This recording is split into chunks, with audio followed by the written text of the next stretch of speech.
आप सभी को मेरा प्रणाम अभिनंदन। योग दर्शन के समाधिपाद के 49वें सूत्र की आज चर्चा करेंगे। सूत्र है श्रुतानुमान प्रत्यभ्याम अन्य विषया विशेष अर्थत्वात्। इस सूत्र में जो हमने इसके पहले के सूत्र में जो ऋतंभरा प्रत्यय की बात कही थी, तो वह जो ऋतंभरा प्रत्यय है, विशिष्ट ज्ञान करवाने वाली जो बुद्धि है, उसकी विशेषता इसमें इस सूत्र में फिर से उसकी विशेषता बतलाई गई है। क्या कहा गया है? श्रुतानुमान प्रत्यभ्याम, जो देखा सुना हुआ, जो अनुमान लगाया हुआ, उससे उत्पन्न जो बुद्धि है,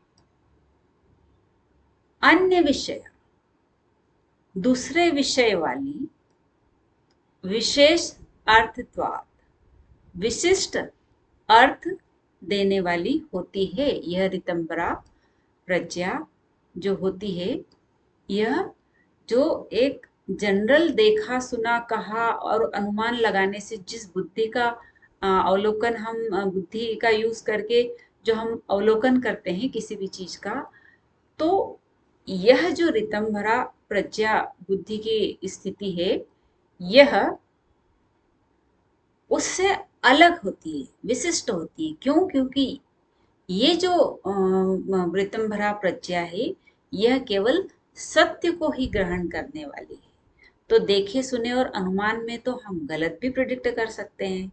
कुछ चीजें हमें देखकर भी सही नहीं नजर आती है, कुछ अनुमान से भी सही नजर नहीं आती है। लेकिन ऋतंभरा प्रज्ञा की स्थिति में क्या होता है कि यह विशिष्ट अर्थ वाली बुद्धि की स्थिति हो जाती है, जो केवल सत्य को ही ग्रहण करती है। इस वजह से यह देखे सुने और अनुमान लगाने वाली बुद्धि से अलग विशिष्ट होती है। यह उसकी विशेषता, उसकी प्रशंसा में कहा गया है।